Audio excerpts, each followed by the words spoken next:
வணக்கம் நேயர்களே. ஒவ்வொரு வாரமும் நலம் நலமறை நிகழ்ச்சியில் நவீன சிகிச்சை முறைகள் பற்றி பார்த்து வருகிறீர்கள். அந்த வரிசையில் மாற்று மருத்துவ சிகிச்சை முறையில் ஒன்றான ஆக்வா தெரப்பி எனப்படும் தண்ணீருக்குள் செய்யப்படும் சிகிச்சை பற்றி இன்று பார்க்க போகிறீர்கள்.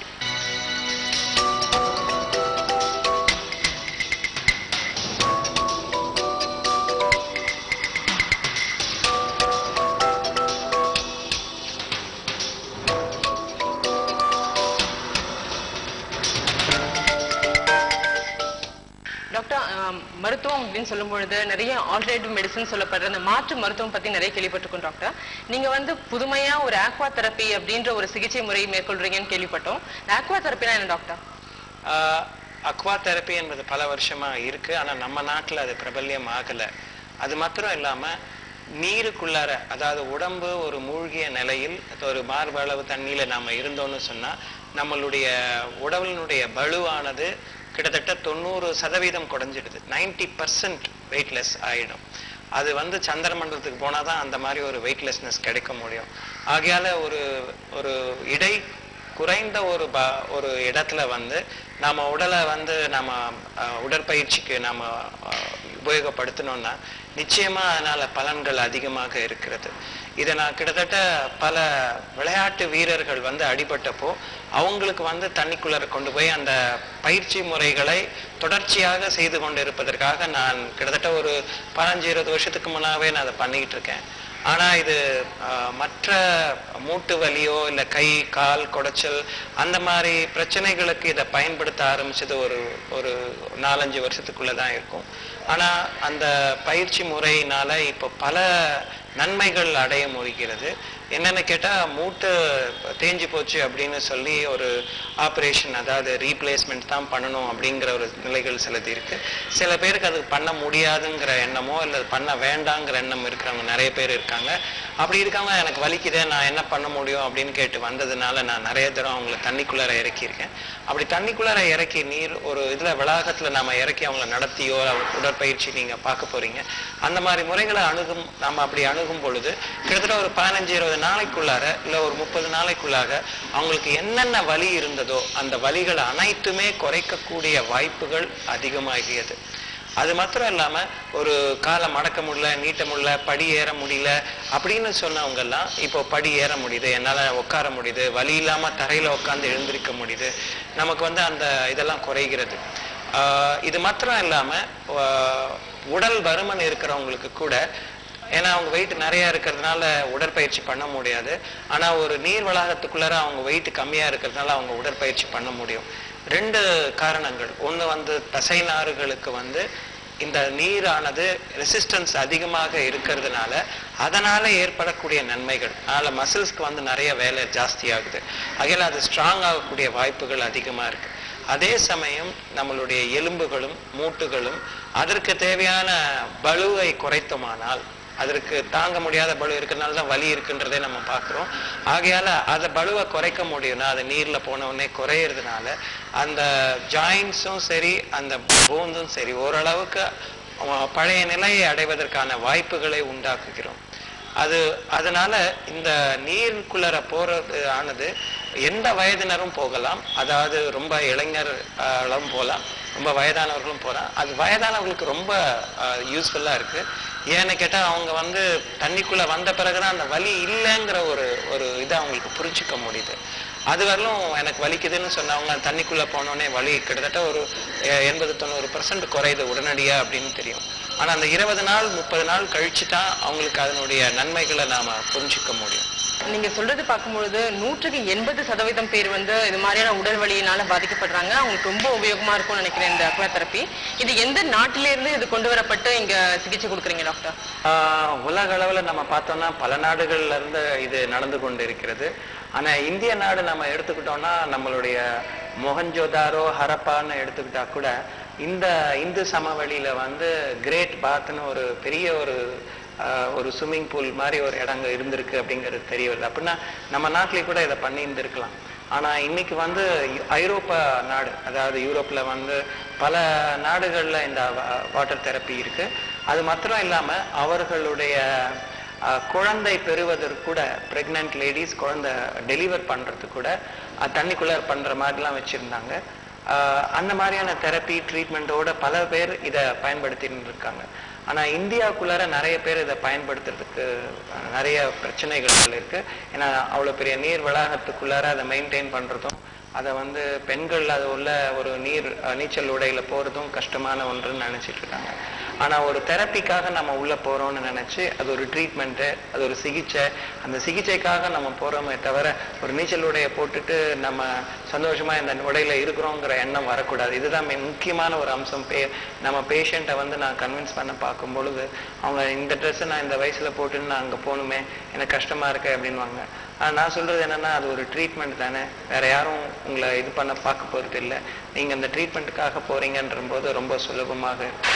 வகையில தண்டு எலும்பு வலின்னு வந்தவங்க, அதாவது முதுகு தண்டு எலும்புல ஆப்ரேஷன் பண்ணி ஆகணும், அவங்களால நடக்க முடியாது, இல்லை கழுத்து தண்டு வலியில டிஸ்க் ப்ரொலாப்ஸ் இருக்கு, இல்லை லம்பார் டிஸ்க் ப்ரொலாப்ஸ் இருக்கு, அந்த மாதிரியான பேஷண்ட்ஸ் கூட இந்த வாட்டர் தெரப்பிக்கு வலியை குறைக்கிறதுக்கு கூட அவங்க ஈஸியா வர முடியுது. அது மாத்திரம் இல்லாம உடல் பகுதிகளில் சுளுக்கு ஏற்படுறது, அதாவது ஆங்கிள்ல ஸ்ப்ரெயின் வருது, இல்லை ஷோல்டர்ல ஸ்ப்ரெயின் வருது, அந்த மாதிரியும் பார்க்கலாம். அவங்க எல்லாருக்குமே உடனடியாக இந்த ட்ரீட்மெண்ட்டை நம்ம கொடுக்குற பொழுது அவங்களுக்கு சீக்கிரம் நார்மல் லெவலுக்கு வர முடியுது. இது மாத்திரம் இல்லாம அறுவை சிகிச்சை பண்ணவங்க, அதாவது ஆர்த்தோபெடிக் சர்ஜரி எதுவாக இருந்தாலும் சரி, அவங்கள அந்த மேலிருக்கும் காயம் ஆறிய பிறகு ஊண்டு நல்லா ஸ்கார் ஃபார்மேஷன் இல்லாம ஹீல் ஆனவங்களுக்கு நாம தண்ணிக்குள்ள கொண்டு போறது ரொம்ப சுலபம். அவங்களுக்கு அப்போ சீக்கிரமா நடக்கிறது, அவங்க பழைய நிலையை அடையிறது ரொம்ப சுலபமாக இருக்கும். டாக்டர், ரொம்ப அருமையா இவ்வளவு நேரம் ஆக்வா தெரப்பி அப்படின்ற ஒரு சிகிச்சைனா என்ன இதெல்லாம் நீங்க சொன்னீங்க டாக்டர். இப்போ இந்த ஆக்வா தெரப்பி கொடுக்கறதுனால ஒரு உடல் உறுப்புல என்னென்ன உறுப்புகளுக்கு வலி இருக்கும், அது எப்படி நிவாரணம் கிடைக்குதுன்னு சொன்னா நல்லா இருக்கும் டாக்டர். முக்கியமாக நம்ம தண்ணிக்குள்ள இறங்கிட்டோம்னா, ஒரு நீச்சல் மாதிரி ஒரு தண்ணி இருக்கிற வளாகத்துல இறங்கிட்டோம்னா நமக்கு உடம்பனுடைய பளு வெயிட் ஆனது கிட்டத்தட்ட 90% குறைஞ்சிடுது. அதாவது நான் தண்ணிக்கு வெளியில 100 kgன்னு சொன்னா தண்ணிக்கு உள்ளார நான் 10 kg தான் என்னுடைய வெயிட். நிறைய பேருக்கு இன்னைக்கு மருந்து சாப்பிட வேணாம் அப்படிங்கிற ஒரு எண்ணமும் இருக்கு. ஆகையால மருந்தே இல்லாம சுகப்படுத்தக்கூடிய ஒரு சிறிய ஒரு முறைகள் தான் இது. ஆனா இது மூலமாக பல பேருக்கு நீ ரீப்ளேஸ்மெண்ட், அதாவது ஒரு மூட்டை தேய்மானத்தினால அதை மாற்றி வைக்கணும், அமைச்சாகணும் அப்படிங்கிற ஒரு நிர்பந்தம் ஏற்படுற சமயத்துல இதை நான் பயன்படுத்தியிருக்கேன். கிட்டத்தட்ட அவங்களுடைய 90% அவங்களுடைய வலிகள்னால நல்லா குறைஞ்சு கீழே உட்கார முடியாதவங்க கீழே உட்கார அளவுக்கெல்லாம் மாற்ற முடிகிறது. இது எப்படின்னா, நம்ம சின்ன குழந்தையா இருக்கும்போது எப்படி அம்மா வயிற்றுக்குள்ள இருந்தோம், அப்போ அம்மா வயிற்றுக்குள்ளார இருக்கும்போதும் கர்ப்பப்பையில இருக்கும்போதும் அது நீர் வளாகத்துல தான் இருக்கும். அதனாலதான் நமக்கு ப்ரொடெக்ஷன் அதிகமாக இருக்கு. இப்போ அதே மாதிரி திரும்ப அந்த நீர் வளாகத்துக்குள்ள நம்ம போகும்போது உடம்பினுடைய பகுதிகள் சுழுவாக பிரச்சனைகள் வெளில வரதுக்கு வாய்ப்புகள் அதிகமாக இருக்கு. அது மாத்திரம் இல்லாம நம்ம தசை நாறுகளுக்கு நிறைய உடற்பயிற்சி வேண்டும், எலும்புகளுக்கும் மூட்டுகளுக்கும் பளு குறையணும். இது ரெண்டையுமே நாம இங்க அச்சீவ் பண்ண முடியுது. ஏன்னா தண்ணி ரெசிஸ்டன்ஸ் அதிகம். ஆகையால நம்மளுடைய மசில்ஸ் எல்லாம் மூவ் பண்ணும் பொழுது இதனுடைய மூவ்மெண்ட்டை வாட்டர் ரெசிஸ்ட் பண்றதுனால நமக்கு எஃபர்ட் நிறைய போகணும். அப்ப தசைநாறுகள் ஸ்ட்ராங்கும் ஆகுது, அதே சமயத்துல நமக்கு மூட்டுகள் மீதும் ஜாயிண்ட் போன்ஸ் இதுக்கெல்லாம் லோடு கம்மியா இருக்கு. அப்போ ஆஸ்டியோ ஆர்த்ரைட்டிஸ் சொல்ற மெயினா இந்த ஒரு நோய்க்கு முட்டு தேய்மானம் ஆயிடுச்சு அப்படிங்கிறவங்களுக்கு இது ஒரு பெரிய ஒரு வரப்பிரசாதம். டாக்டர், இந்த தண்ணீர்ல செய்யப்படும் இந்த ஆக்வா தெரப்பி அப்படின்ற ஒரு சிகிச்சை முறை எந்தெந்த வயதினருக்கு ஏற்றதா இருக்கும்? கிட்டத்தட்ட எல்லா வயதினரும் இதுல பயன்படுத்தலாம். ஆனா முக்கியமாக பிரச்சனைகள் வரவங்க எல்லாம் ஒரு 30-40 வயசுக்கு மேலானவர்கள தான் இருக்காங்க. ஒரு 80 வயசுல ஆனவங்களுக்கு கூட பண்ண முடியும். அப்போ 90 வயசானவங்க கூட நடக்க முடியும், நடக்க முடியல கஷ்டப்படுறவங்களா இருந்தா கூட அவங்களுக்கு நம்மளுடைய தண்ணியில நடக்கிற பயிற்சியை நம்ம கொடுக்க ஆரம்பிச்சோம்னு சொன்னா ஆட்டோமேட்டிக்கா அவங்களுடைய நடை பயிற்சியெல்லாம் நல்லாவே வெளியில வரும்போது இம்ப்ரூவ் ஆயிருக்கும். ஒரு மேடம் கிட்டத்தட்ட ஒரு 50-60 வயதுக்குள்ளார இருப்பாங்க. அவங்க நடக்கவே முடியாம வந்தாங்க. அவங்க படி ஏற முடியாது, நடக்க முடியாது, உக்காந்தா எழுந்திருக்க முடியாது அப்படிங்கிற ஒரு நிலையில இருந்தாங்க. ஆனா இன்னைக்கு அவங்க ஒரு படி ஏறுவதற்கோ இறங்குவதற்கோ யோசிக்கிறது இல்லை.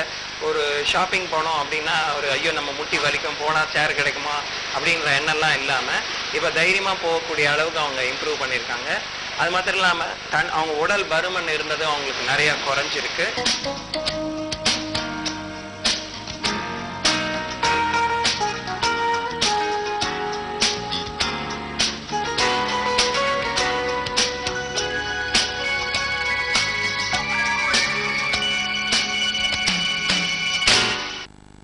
ஆக்வா தெரப்பி எனப்படும் தண்ணீருக்குள் செய்யப்படும் சிகிச்சை முறை பற்றி பார்த்து வருகிறோம்.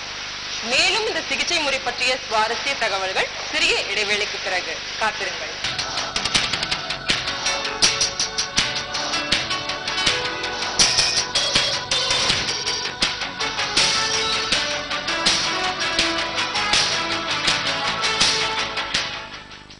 என்னென்ன உடற்பயிற்சிகளை நாம பண்றோம் நீர்ல.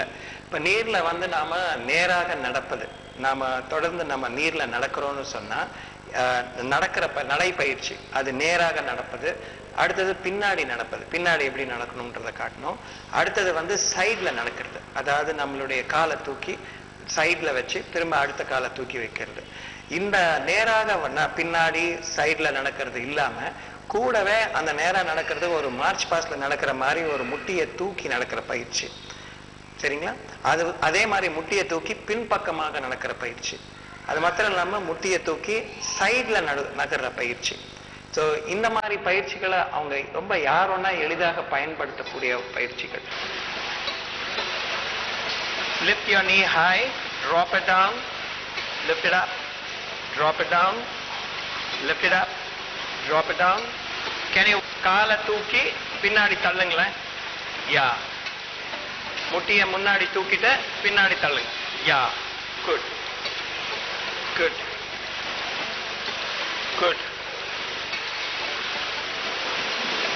ஓகே, இப்போ வந்து நம்ம சைட்ல வாக் பண்ணலாம். Side walk. லெஃப்ட் லெஃப்ட் கீழே வச்சு மேலே தூக்கி side up down. Lift up, மேலே தூக்கணும், சைடில் வச்சோம், திரும்ப அடுத்த காலையும் லிஃப்ட் பண்ணோம், மேலே கொண்டு லிஃப்ட் அப் டவுன். இதுக்கு பேர் கூஸ் மார்ச். அதாவது ஜெர்மன் வந்து மார்ச் பண்ணும்போது அவங்க மார்ச்சிங்ல இப்படிதான் இருக்கும். ஓகே, காலை தூக்கிட்டு வில் மூவ் பேக் ஸ்லோலி. இந்த காலை தூக்கிட்டு take it back. Yeah, please be slow, ரொம்ப மெதுவா பண்ணுங்க. காலை தூக்கிட்டு டேக் இட் பேக், காலை தூக்கிட்டு டேக் இட் பேக். மூச்சை உள்ள இழுங்க, மூச்சை வெளியில தள்ளும் பொழுது தண்ணியை தள்ளுங்க. மூச்சை உள்ள இழுங்க, தள்ளும் பொழுது தண்ணியை தள்ளுங்க. அதே இது சைட்ல தள்ளுங்க. இன்ஹேல், மூச்சை இழுங்க, யா, புஷ், யா, மூச்சை இழுங்க, புஷ், மூச்சை இழுங்க, பிரஸ் பண்ணுங்க. சரியா? நான் மூச்சை இழுங்க, சைட், புஷ், மூச்சை இழுங்க, சைட், மூச்சை இழுங்க, side. Good, fine. One step உட்காந்து எந்திரிக்க சொல்லு. பின்னாடி ஒரு ஸ்டெப் பேக், ஸ்டாப். பின்னாடி ஒரு ஸ்டெப் பேக், ஸ்டாப். அடுத்த காலை முன்னாடி வைங்க. Down, up, back, back, up. திரும்ப காலை முன்னாடி வைங்க. Down, up, lift up, down, lift up, down. மேலே தூக்கி சைட்ல வச்சுட்டு திரும்ப அடுத்தது சைட்ல தூக்கி திரும்பவும் அதே எடுத்துக்கணும். பர்ஃபெக்ட். திரும்ப அதே மாதிரி சைட்ல, அதே மாதிரி சைட்ல. ஓகே, அடுத்து முட்டியை நாம பிடிச்சிட்டு காலை மாத்திரம் எக்ஸ்டெண்ட் பண்ணுங்க. ஒன்று கீழே டவுன், கீழே டவுன். ஹீல்ஸை மாத்திரம் தூக்கிட்டு உப்பு காலை மாத்திரம் மேலே தூக்குறோம், நுனி காலை தரையில் வச்சிருக்கோம். லெஃப்ட் டர்ன் டவுன், லெஃப்ட் சைடில் திருப்புங்க, கொண்டு வாங்க, கீழே வச்சுக்கோங்க. சைடில் லிஃப்ட் பண்ணுங்க, டர்ன் பண்ணுங்க, கொண்டு வந்துடுங்க. பின்னாடி எடுக்கும், நம்ம டர்ன் பண்ணோம், வாக் பேக், வாக் பேக். அதே காலை தூக்குறோம், திருப்பணும், பின்னாடி எடுப்போம். காலை தூக்கணும், திருப்பணும், பின்னாடி எடுப்போம். Just a normal trunk rotation. Have your hands, push, 1, down, push, 2, forward, push, 3, forward, exhale, மூச்சை விட்டு திருப்புங்க, exhale to turn, inhale, exhale to turn, inhale, 10-15 minutes, do the rest outside for us. எனக்கு 65 வயசாகுது. நான் போன வருஷம் கால் எலும்பு முறிவுக்காக டாக்டர்கிட்ட வந்தேன். அதுக்கு ஒரு தொடர்ந்து மாறி மாறி மாறி பல பிரச்சனைகள் வந்ததுனால அப்புறம் எனக்கு 45 வருஷமா எனக்கு வெரிகோஸ் வெயின்ஸ்கிற ப்ராப்ளம் என்னோடயே இருக்கு. என்னோட நரம்புலாம் முடிச்சா இருக்கும் எல்லா இடத்துலையும். கொஞ்ச நேரம் நின்னா ரொம்ப வலிக்க ஆரம்பிச்சிடும். அதுவும் அப்புறம் டாக்டர் அதுக்கு ஏதாவது ஒரு தீர்வு உண்டா அப்படின்னு கேட்ட உடனே சொன்னால் இது மாதிரி இதுக்கு கண்டிப்பா உண்டு. அதை ஃபுல்லா என்னால் சரி பண்ண முடியாமனாலும் 45 வருஷமா இருக்கிறத என்னால் 100% சரி பண்ண முடியும்னாலும் உங்களுக்கு வலி நிச்சயமா இல்லை அதுபடி நான் பண்றேன் அப்படின்னு சொன்னதுனால இந்த அக்வா தெரப்பி ட்ரீட்மெண்ட்டுக்கு வந்தேன். நான் இப்போ 13 நாள்ல பண்ணிட்டு இருக்கேன். இதுல நான் படியெல்லாம் இப்போ ரொம்ப சௌகரியமா ஏறதுக்கு இறங்குறதுக்கு முடியுது. அந்த தண்ணியில எல்லாமே பண்ண முடியுது. தண்ணிக்குள்ள வெளியில உள்ள தண்ணிக்குள்ள வெயிட் குறைச்சலா இருக்கிறதுனால நம்ம எடை குறைச்சலா இருக்கிறதுனால காலை இஷ்டத்துக்கு வழக்கம் டாக்டர் சொல்ற அத்தனையும் பண்ண முடியுது. தண்ணிக்குள்ள பண்ணும்போது ரொம்ப சௌகரியமாவும் ரொம்ப சுலபமாகவும் வருது. என்னால் பண்ண முடியும்னா எல்லாராலையும் பண்ண முடியும். அது சின்ன குழந்தைங்களாம் இப்பவே 70 25 மானம்னு எல்லாம் சொல்லிட்டு இருக்கோம். ஸோ அது எல்லாருமே கொஞ்சம் முயற்சி எடுத்து பண்ணாங்கன்னா எல்லாருக்குமே சௌகரியம்.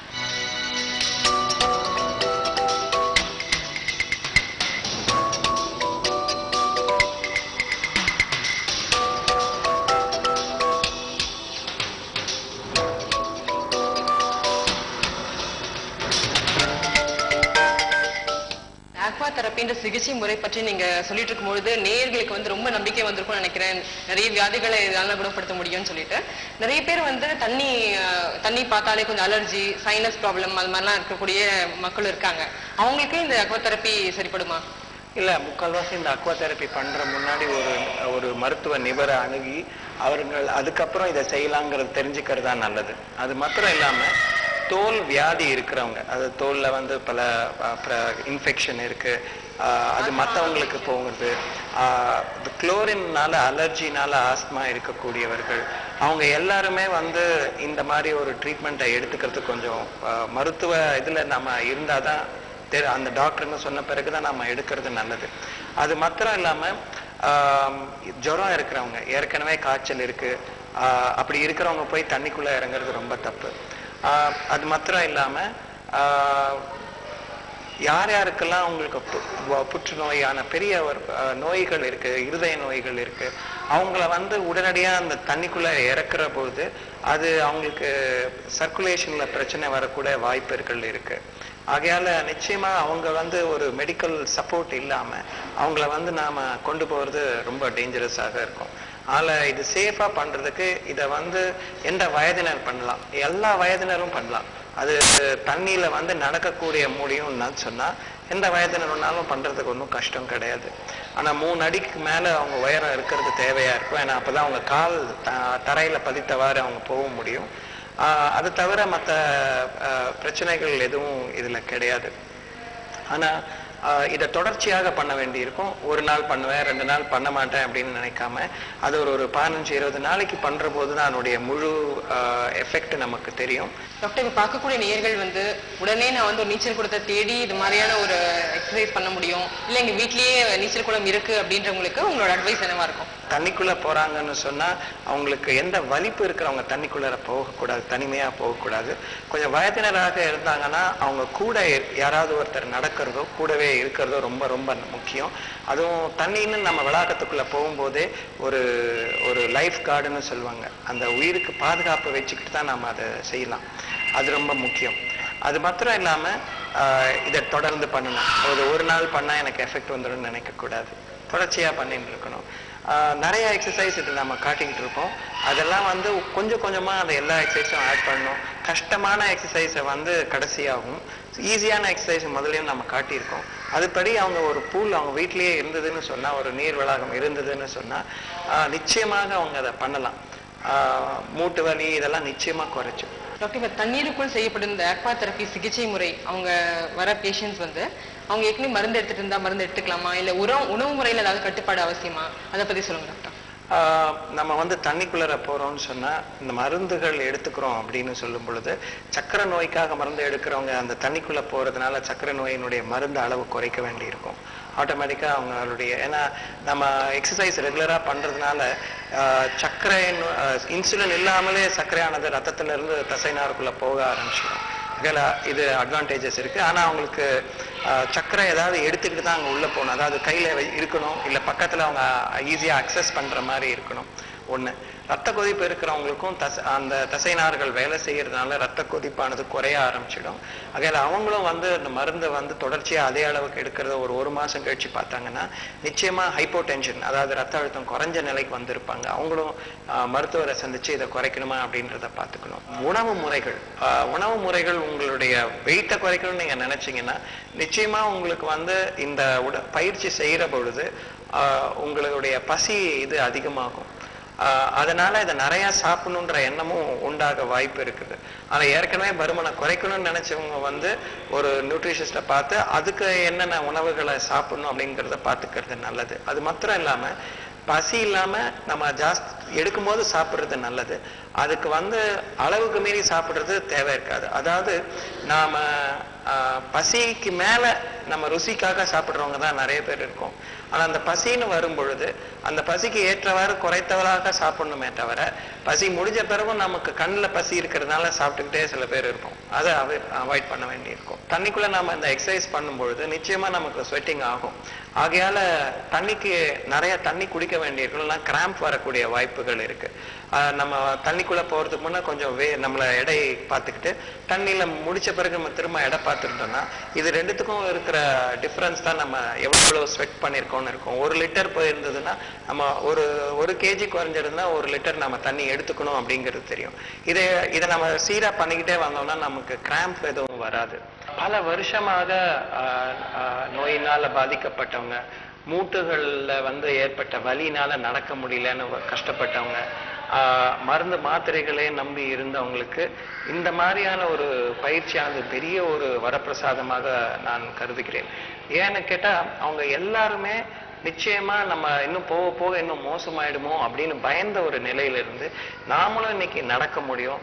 நமக்கும் வந்து இன்னைக்கு கீழே உட்காந்து எழுந்திருக்க முடியும், சாமிக்கு வந்து நமஸ்காரம் பண்ண முடியும் அப்படிங்கிற மாதிரியான ஒரு நிலைக்கு கொண்டு வந்துடுறோம். ஆகையால இப்படிப்பட்ட ஒரு நீர் பயிற்சியை வந்து மக்கள் நிச்சயமாக மேற்கொள்ளலாம். அதனால தலையிலிருந்து கால் வரையிலும் இருக்கக்கூடிய வலிகள் எல்லாம் நிச்சயமா குறையறதுக்கு வாய்ப்பு அதிகமாக இருக்கும்.